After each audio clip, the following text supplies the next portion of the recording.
it took a lot, and I dealt with a lot through before to get to recovery.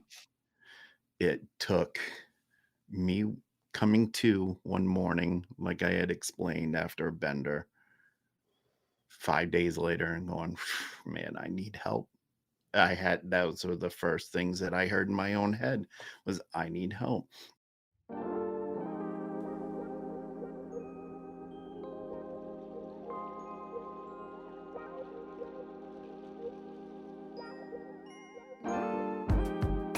Hello, hello, beautiful humans. Welcome to Shit You Don't Want to Talk About. I'm here to get the conversation started. You're here to get uncomfortable. It's your choice to be a part of the change, changing shit you don't want to talk about into shit to talk about.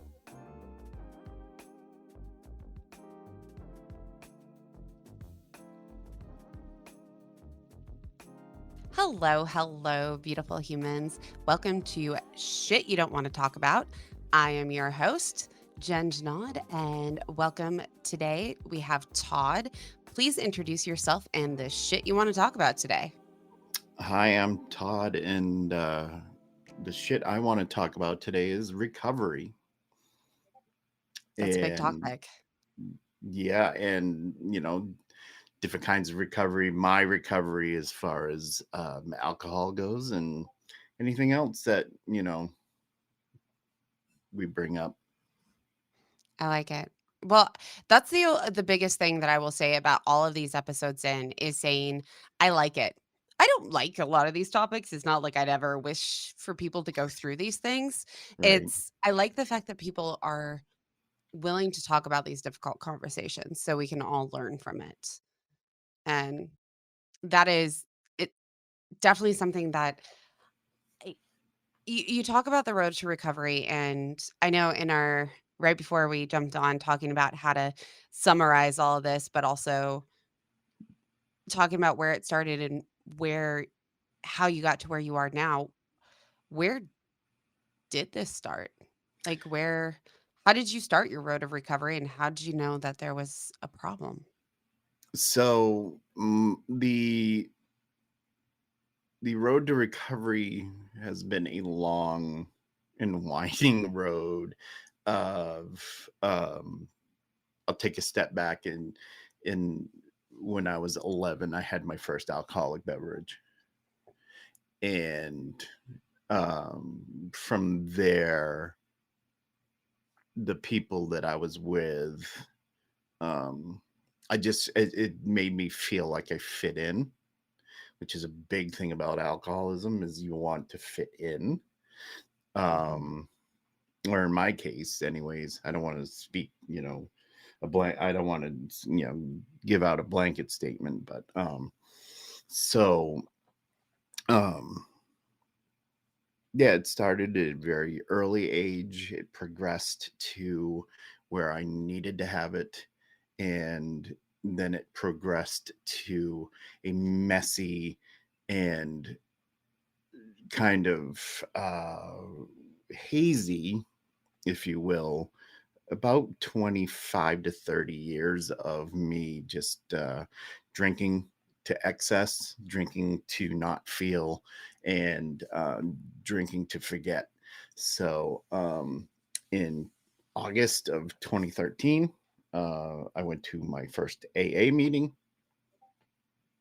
I stood at the doorway in a church and I listened to these people talk, and I said, man, these people are messed up. I'm not like that. There's no way. And then I went home and I would remember things that I heard. And I'm like, oh, wait, that is me. Or that's something I've done, or that's something I've experienced. So in August of 2013, about a week after that, I started going to AA. I went to AA for 3 years, um, regularly, had sponsors. I did the whole thing, went through the books and everything. Um, had some experiences in AA that weren't pleasurable or that weren't healthy to me as far as my recovery went. So I just from there I looked into other, forms of recovery. And now I'll jump ahead to now where it's been 10 years. It was 10 years in August. Um, August 9th of this year was 10 years. Um, and doing something right because I'm still sober. Um, and I don't meet judges and attorneys and ambulance drivers and doctors and nurses and lawyers, attorneys, and all that. Police, they don't, they're not, looking for me. Um, and it's through other ways, and AA has helped along the way. It's not everybody's cup of tea, but not everything is, that way from what I've seen and experienced. So, um,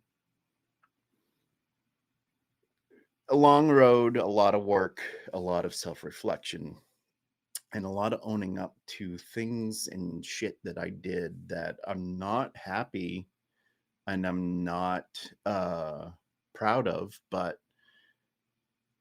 the lessons learned now, I wasn't going to be 22 for the rest of my life, you Yeah. know. Um, and now at 52, I'm like, I finally figured out the key to my peace of mind is to stay out of my head and to stay sober. There's so many questions going on in my head at once. Uh, okay. I would say first one, could you go into more detail of like how did what was that turning point that made you actually go to your first AA meeting?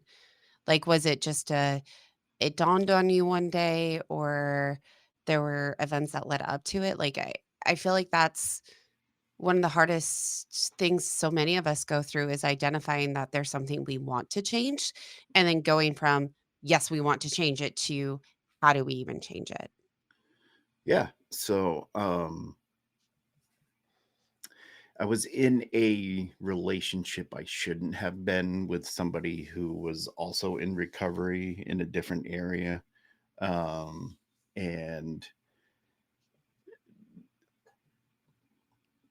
there's a common saying from the area, and I think I've heard it elsewhere too, is two sickies don't wait make a welly.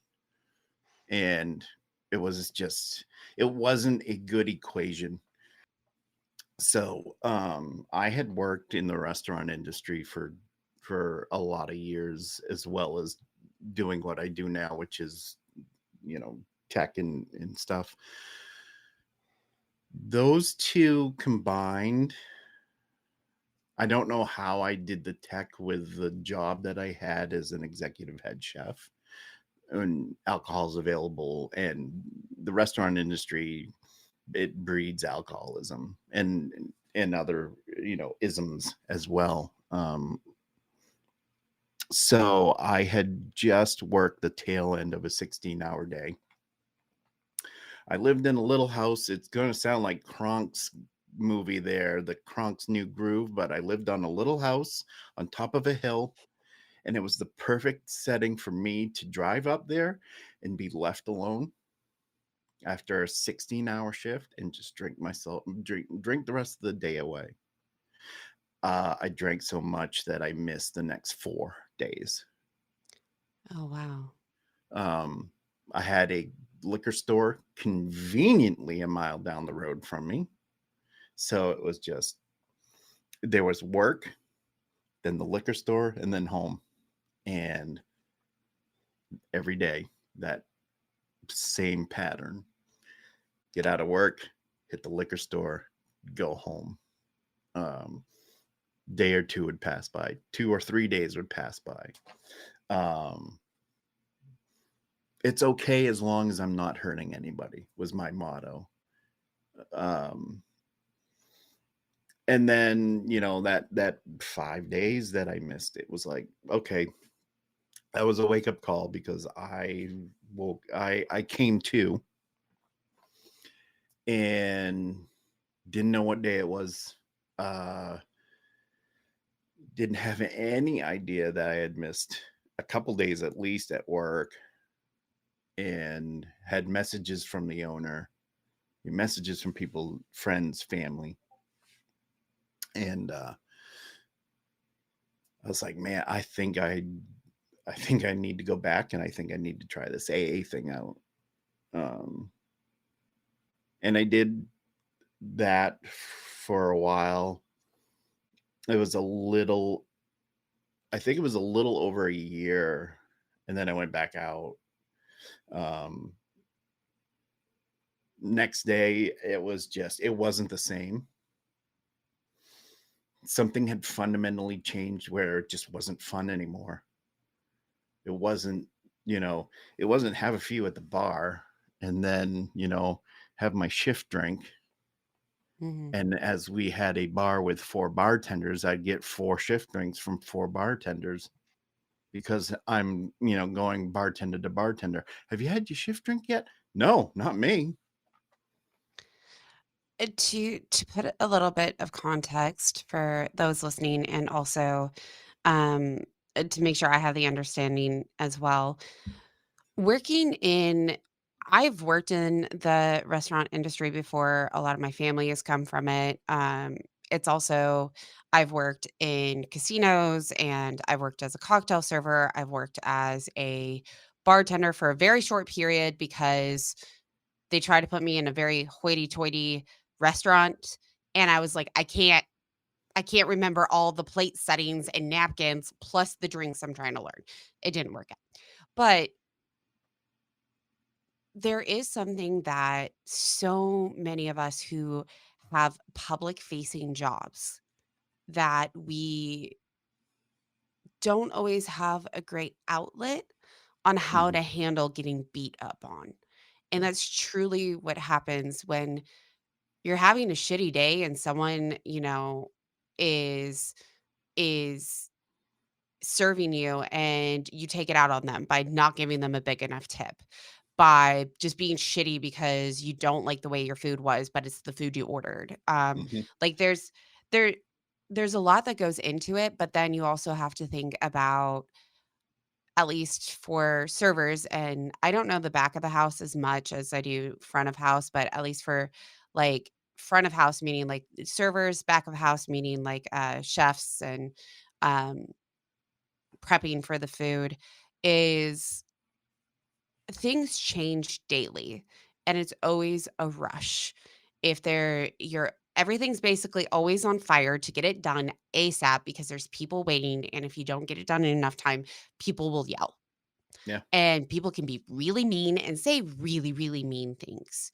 yep, And yes, I'm curious on your opinion on this. It can be very exhilarating, living through that and having a day where you're like, "I survived that," because you were able to calm someone down and you made everybody happy because it's like this endorphins of, "Oh, look, I did make everybody happy. We're okay. I can solve everything."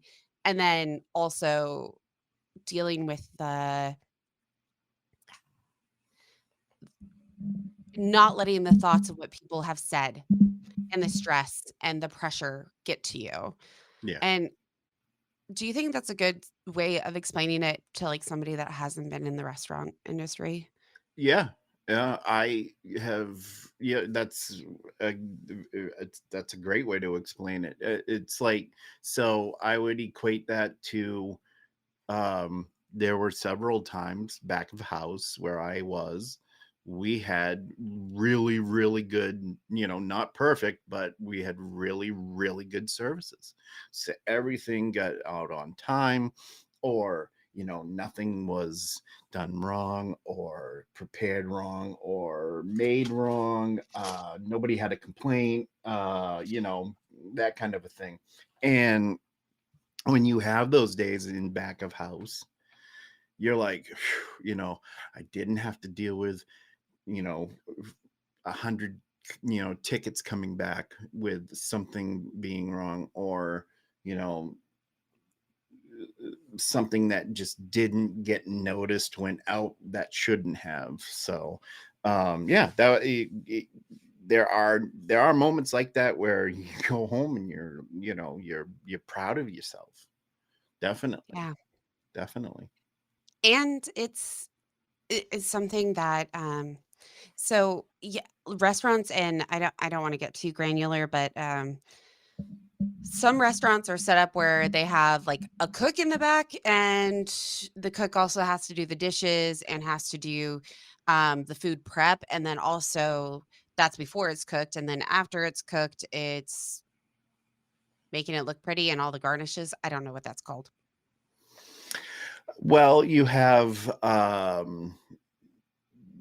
you know you have your brigade that has your saucier and your sous chef and all the the people that work the line, and then usually that is the case. You have a garnish station, so it's like somebody will be working your garnish station to make Hmm. sure that it's presented the way it should be when it goes out.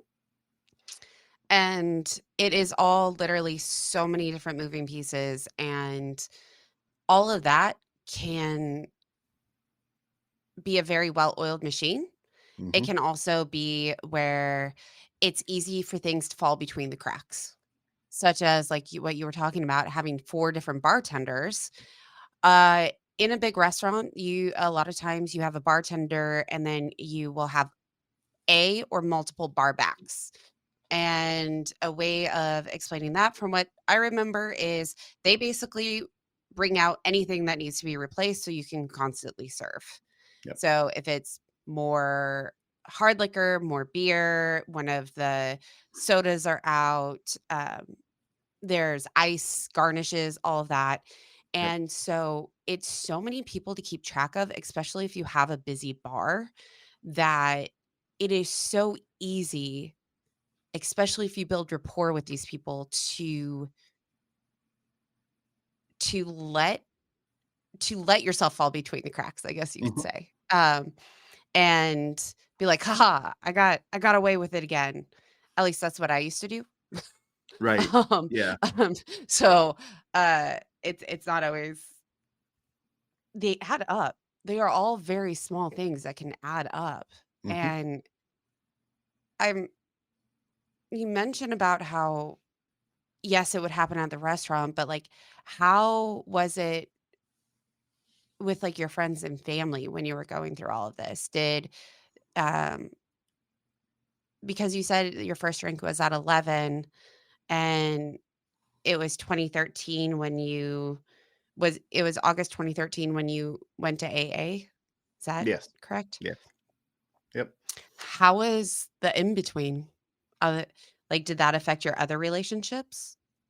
Oh, it affected a lot of relationships, whether it was, romantic relationships or family or friends.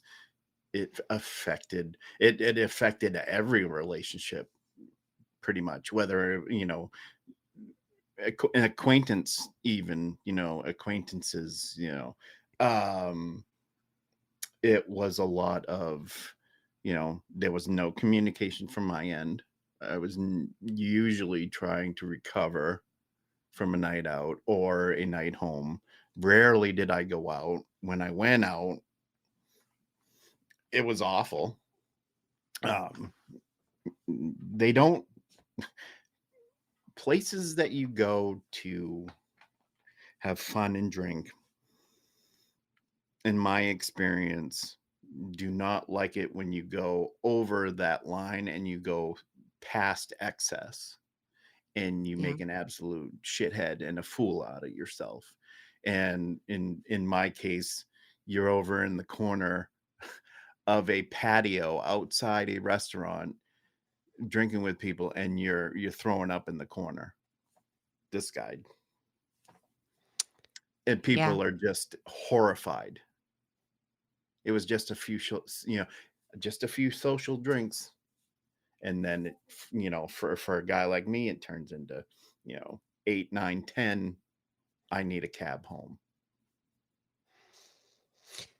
Something that I do wanna mention, and please correct me because I this is definitely, like, reading between the lines, and something I've seen in my own experiences was there's people that you just almost think, "Oh, they're okay, they can handle their liquor."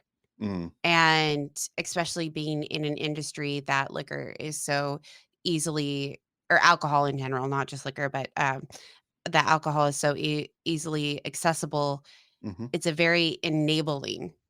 Even if close friends or family don't mean to, it can be they're enabling it without realizing the damage that they're doing. Like, "Oh, I'm too tipsy. Can you finish my drink?"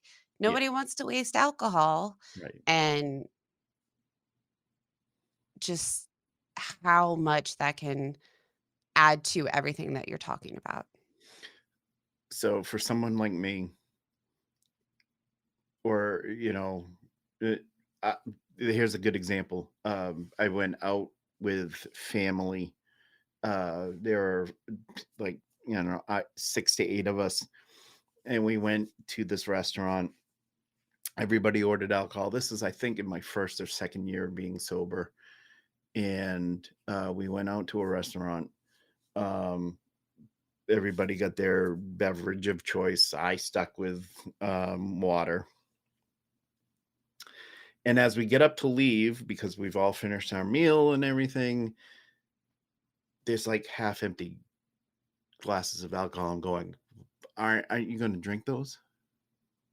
Oh no, I don't feel like it. It boggled my mind how people could do that. How can you only drink half of that? And that's telling. That's really, really telling, because that's the mind of an alcoholic. That's like, okay, I gotta finish this and then move on to the next one. Um, so it's the restaurant industry is tough, and it takes its toll. And more often than not, you find that people are, they're unwinding, or they're trying to come off that hot. I don't, it's kind of, I don't know.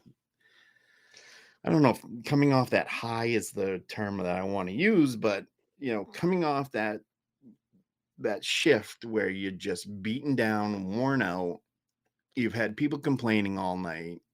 Yeah, it's like the endorphins. Like, it's not Hmm. necessarily a high, but it's like going into fight or flight mode, Yes. and you have all your, like, cortisone is, like, really high, and you're like, you have to, like, push through. Like, no matter what's Hmm. going on in your personal life, you just have to push. You gotta keep going, and you're constantly moving, you're talking to people, you have to de-escalate, like you said, but then the end of the day comes, and you're like, your body is still in this, like, fight or flight mode.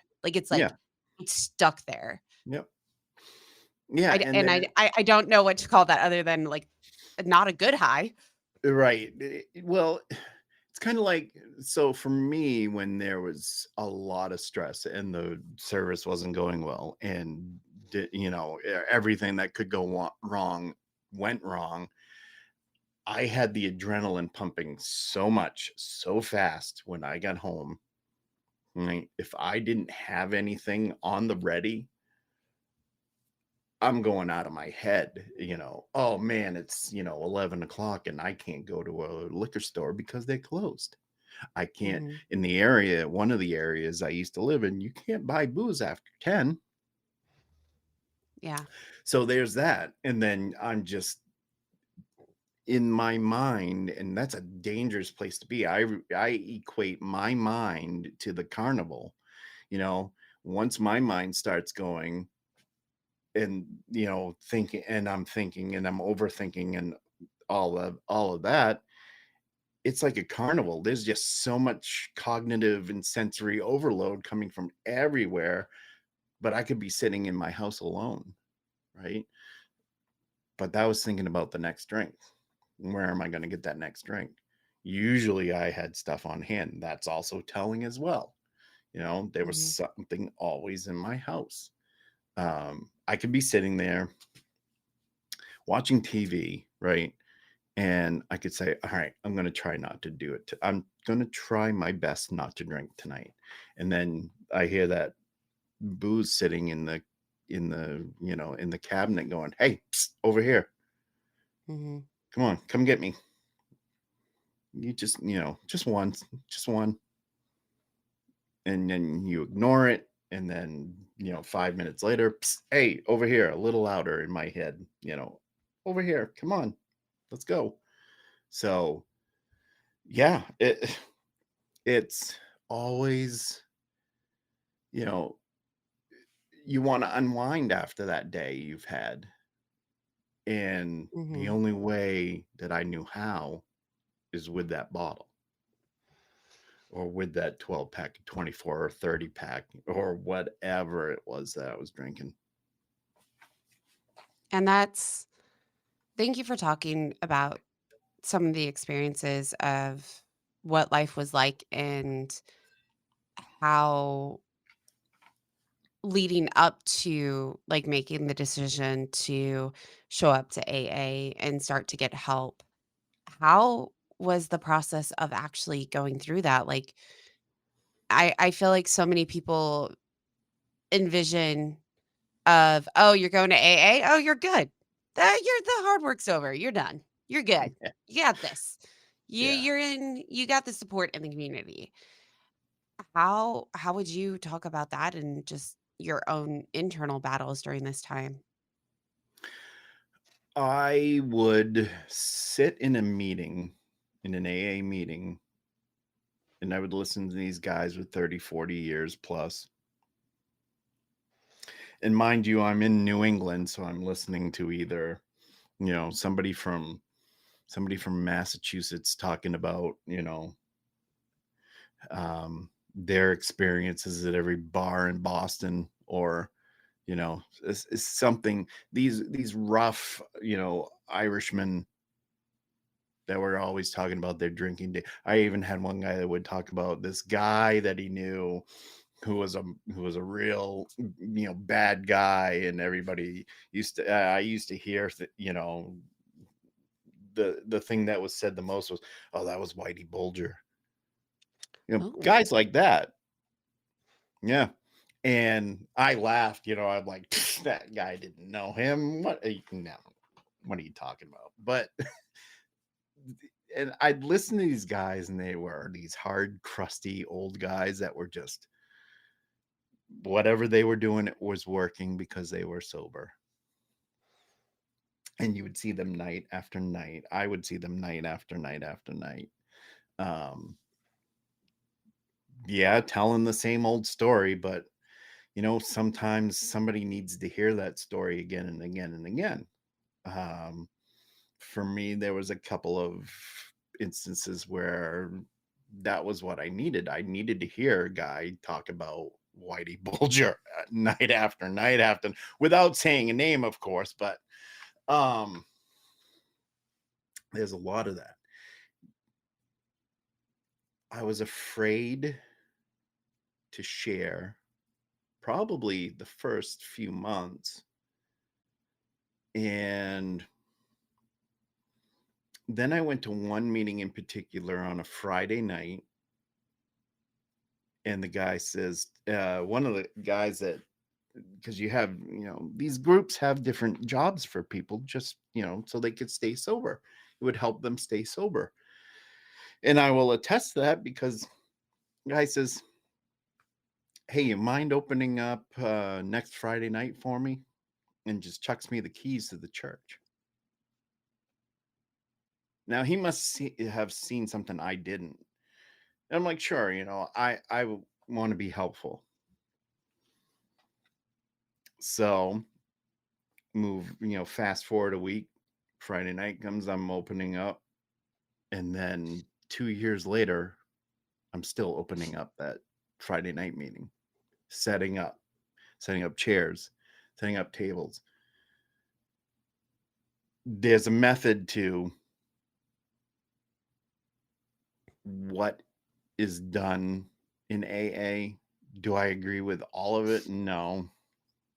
yeah.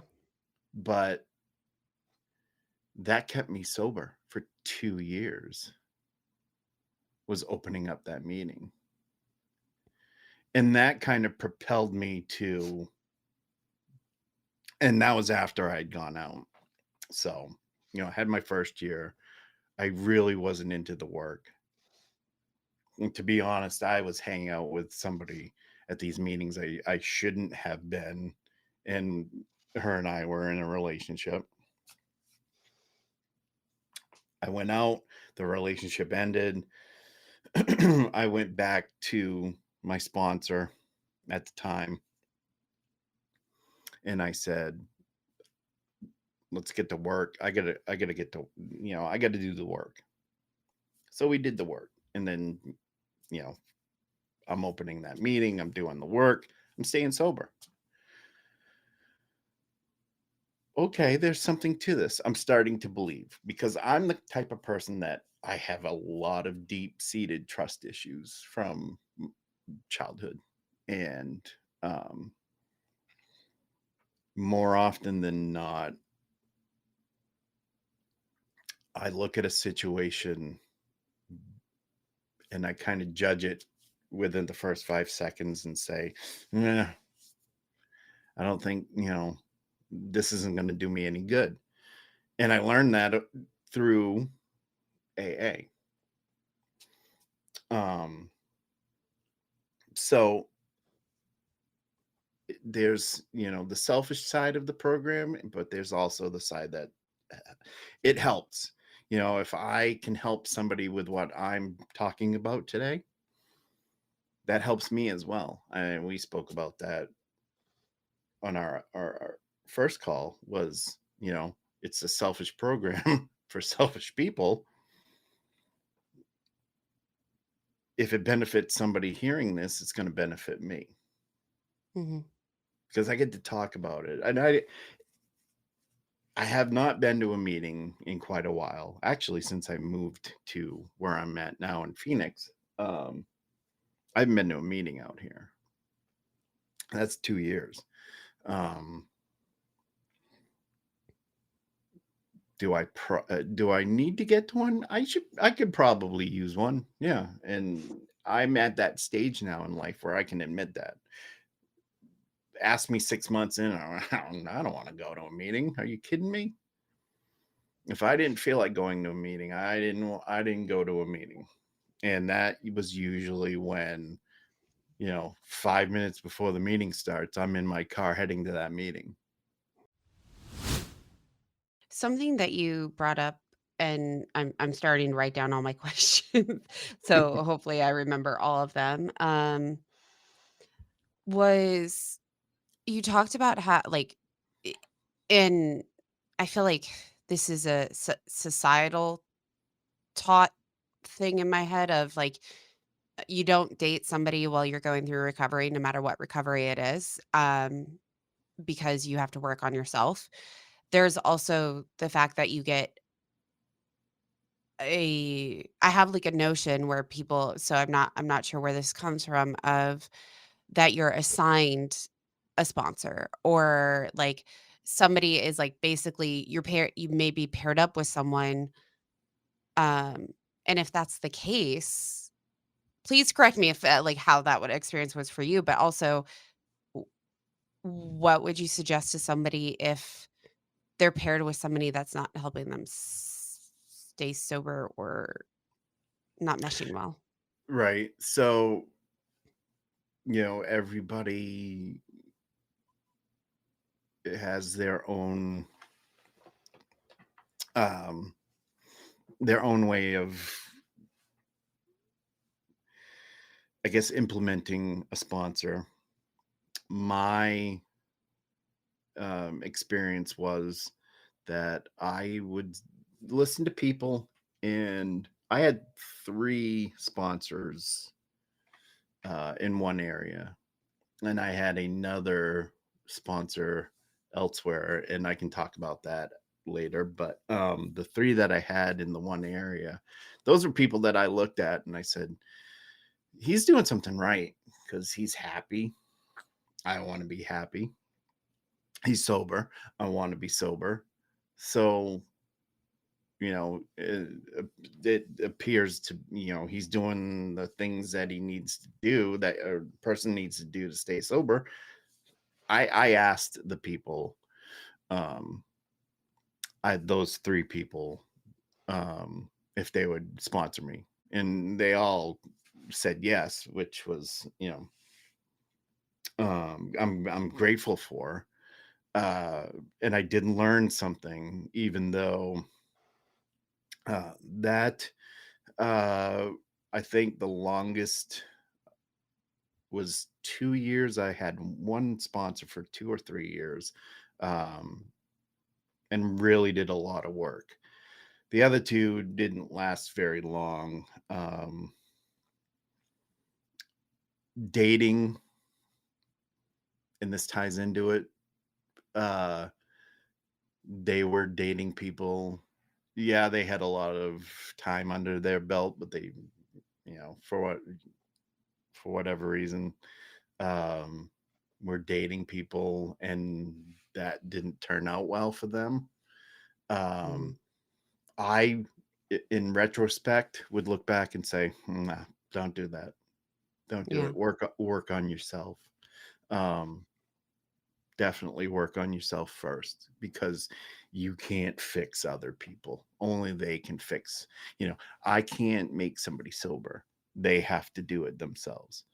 Nobody could make me, stay sober. I had to do that myself. So, and I still do. Um, so it kind of all ties in with my situation, because then I was like, okay, I'm seeing this. I want to have a relationship with somebody, because at the time I didn't feel worthy of anybody, anything.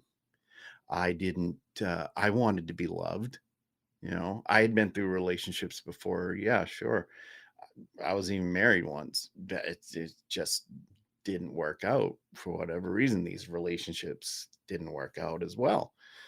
What's wrong with me? That was the big thing. But what's wrong with Todd? That always stuck in my head. That's why I drank. So I didn't have to hear that question time and time again as I sat home every night. What's wrong with Todd? Um, so no, I wouldn't date if I had to do it all over again. The other sponsor I had was, um, a family friend that I found out. I was having a really rough time. Out of the blue, calls me and says, he starts asking all the questions that a good sponsor would ask somebody. Are you happy? Are you sober? How are you staying sober? Um, and some, of the other questions. And I'm like, yeah, did. And for me, that area I lived in at the time when he called, I said, this isn't the area. This isn't, it's just, there's a lot of things going on here. And I need something more. And he said, well, you're my sponsee now, and let's get to work. And that was the best thing that could have ever happened to me. Best thing that it could have ever happened to me. He's still my sponsor today, still. Um, talk to him, not as often as I did when I lived in Maine, but we still keep in touch. Um,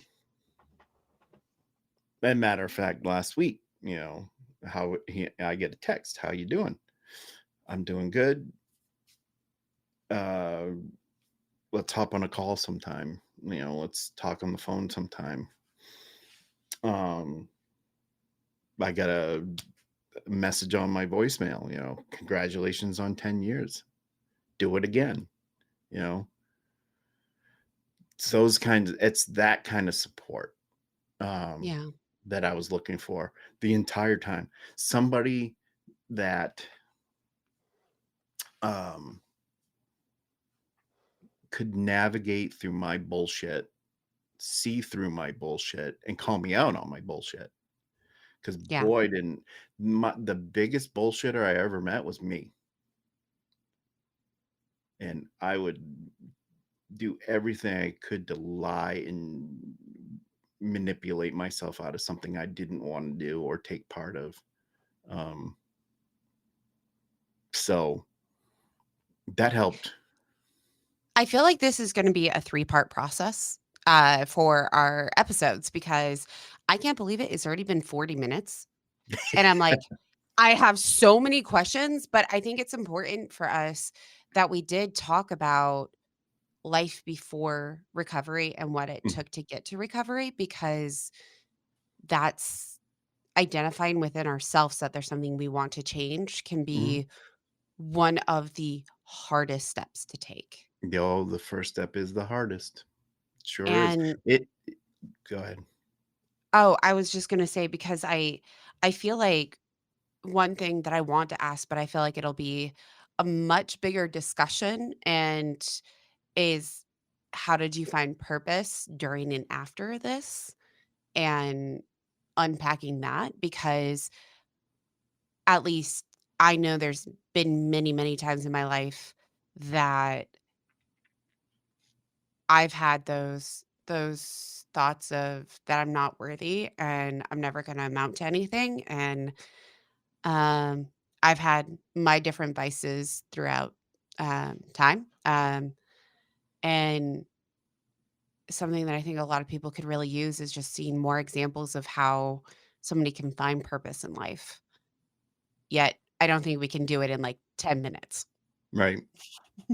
That's a bigger Right. conversation. Yeah. Yeah. I will add that, it took a lot and I dealt with a lot through before to get to recovery. It took me coming to one morning, like I had explained after a bender, 5 days later and going, man, I need help. Those were the first things that I heard in my own head was I need help. It took walking into, and this was prior, it took into walking into an apartment that I had two roommates um, with, and they were a couple, um, and they had committed suicide, Oh, fuck. and I found them. That right there, when I look back, and I look back often, Todd could have done the right thing, but didn't. Flight or fight. I picked flight. I grabbed whatever I could and I ran. Um, and there was a lot of remorse, guilt, and all those feelings of you did the wrong thing. You should have done it this way. But um, a lot of work went into the willingness to accept that there was nothing I could have done for them. Whatever torment they were going through, I couldn't fix it. And I still, to this day, will wake up occasionally with that scene going, from a dead sleep. That scene it's so vivid and it'll be vivid until the day I die in my head. It took a lot, seeing a lot of people, that I knew or that I met in meetings pass away. So I heard uh, a saying, you're going to have to step over a lot of bodies in AA, and they weren't wrong. They weren't wrong. Um, a lot of, people that I knew who were having problems, and the core group of people that I grew up with, one by one passing away because of alcohol. So they never got to recovery. And I think that right there is part of my purpose, just to touch on that a little bit, is to not follow those footsteps. That I have a lot more to give, which has turned out to be a lot more than I could have ever imagined. I have a house. I have a partner who absolutely loves me. I don't know why. Some days I'm like, why do you put up with me? Right. I So think that's anybody in a relationship, right? exactly. Um, and you know, I've kind of made a name for myself in the field that I'm in. People value my opinions. People want to meet me at conferences that I go to and speak at. People want to hear me speak at conferences. I could have never had imagined that in 2013 or 2018 or 2008. Um I always thought I would be in a restaurant just grinding away, and then I'd go home and one day just not wake up. I really was hoping for that for the longest time. A lot of self-loathing, a lot of I don't want to be here anymore. A lot of attempts to not be around anymore.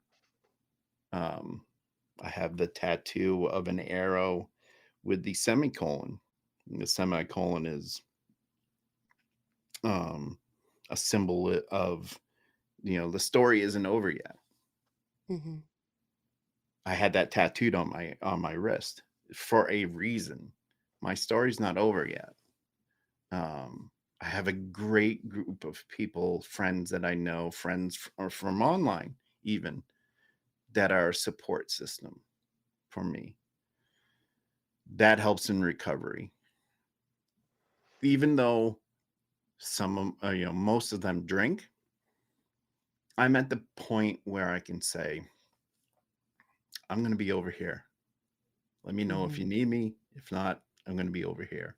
Um, And that's something that for everyone watching or listening that we do plan on talking about in the future is like just some of the things are how to realize that you're in your head or and how to get out of it if you're in these situations, how to deal with peer pressure being in an environment if, it's hard to just break away from all your friends and family and those boundaries. Also, just the shame that I feel I've noticed, I felt like starting over or not being like if there were hiccups or if there were things that got in the way. And those are all things that I definitely want to ask you about later on. I yeah, do have a question that I this is a new one. This is gonna be a new one that I ask on every episode, which Todd has listened to the entire, like, podcast, all of the episodes, which I was like, "Oh my god, that is really cool and exciting."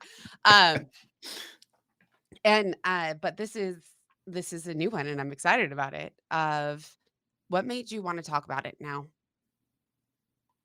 I have to remember the kind of person I am, and I have to talk about it with somebody at some point.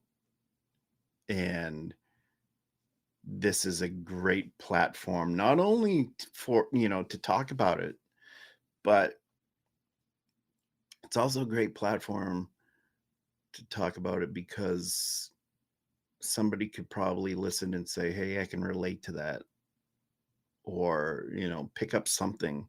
Um,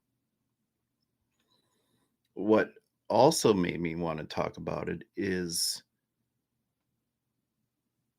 there are, there are people I know that I don't think they understand, and they will never understand fully, but it just gives a little introspect into what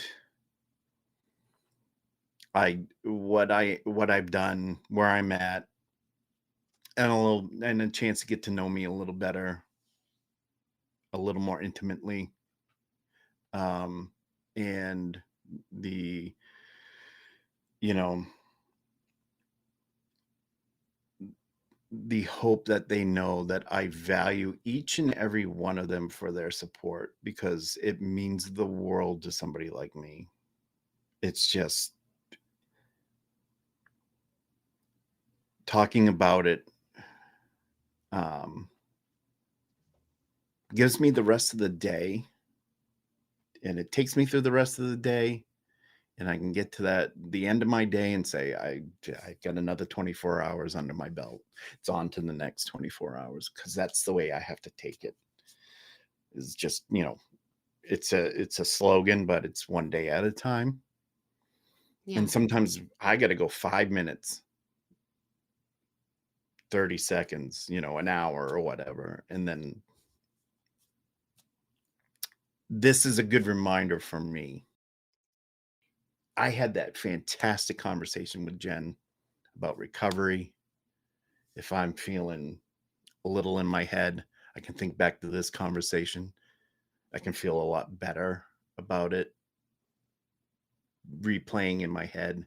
And then I can say, okay, I can do this. I got this next, 8 hours of the day or whatever. And then I have that 24 hours again under my belt. Thank you for that, and I'm glad you're here. It's I am it's too. it's uh and for those listening, we actually met. I have another show, and I'll go. You can listen back to the first episode of season 3, which talks a bit about my story of starting this season. But I have another show called Teach Gen Tech, and we had a guest to talk about accessibility, which is something we'll talk about at some point on the show as well. And Todd was in the chat, and that episode, with Graham was the first time I ever cried on Teach Gen Tech. That was fun. And also the first time I really went into this podcast. I kept them very, very separated, but they are very closely tied. And I appreciate you, Todd, for coming on and helping me bridge that gap. It's a new world for me too. And also sharing pieces of how you got to the point to start recovery, because I feel like so many of us get really stuck there. And also, what are some words of wisdom that you would give yourself or give the listeners? Or Two things that I used to tell myself all the time when I felt restless, irritable, discontent was: A, if you're going through hell, keep going. That is a quote attributed to many different people. I like it. It's stuck. The other one is also, if you're at the end of your rope, tie a knot and hang on. And a friend of mine used to say, how many knots in your rope? And I used to say, there's a lot of knots going all the way down my rope. I I held on, and for dear life, and I'm glad I did. I'm here. So, you know, if you're going through hell, keep going. Um, if you're at the end of your rope, tie a knot and give yourself some grace. And especially these days, as well as I do, with the layoffs and everything in our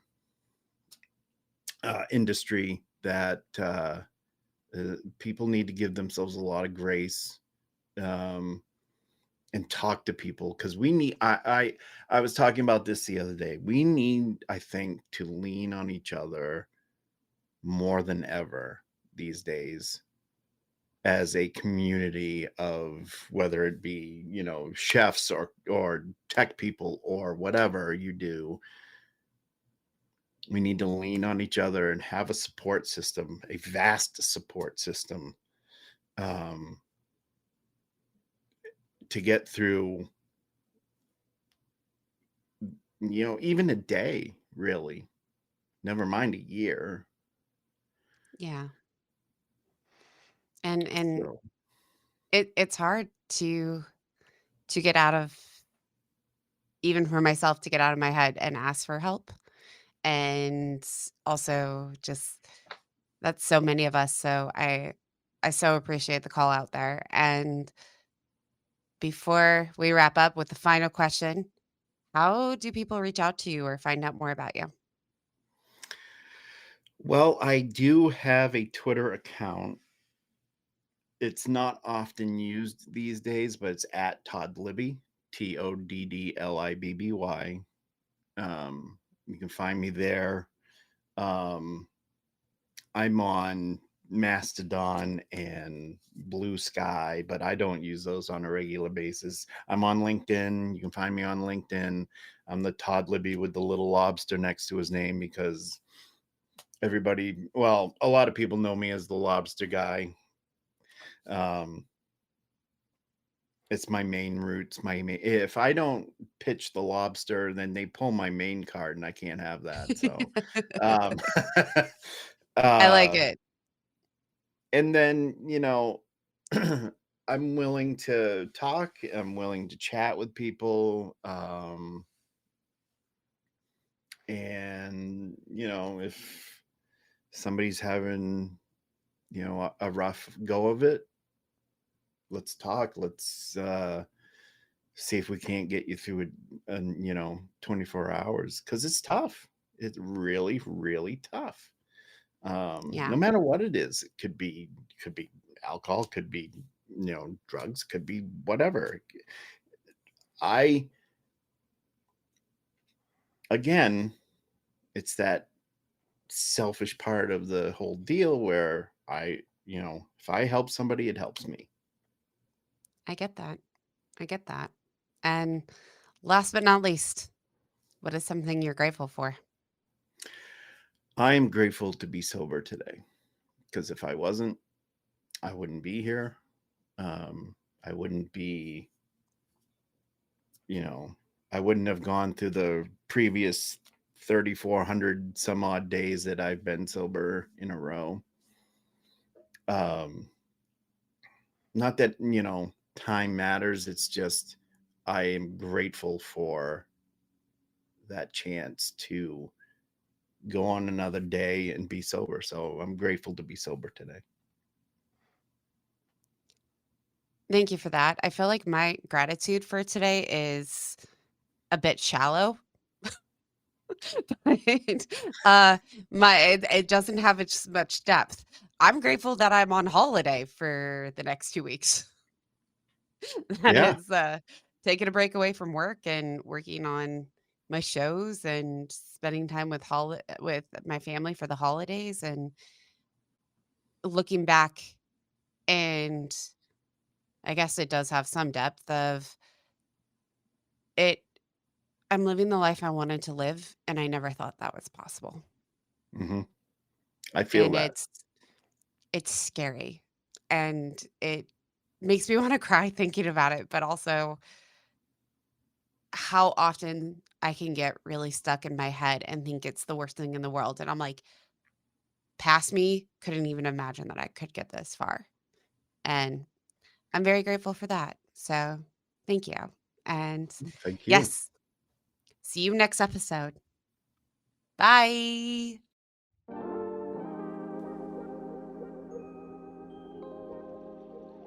Thank you for joining Shit You Don't Want to Talk About. I'm here to get the conversation started. It's your turn to continue the conversation. Don't know where to start? Here are a few ways. Rate and review the show. Send this episode to someone. and let us know on social media what shit you want to talk about. Bye.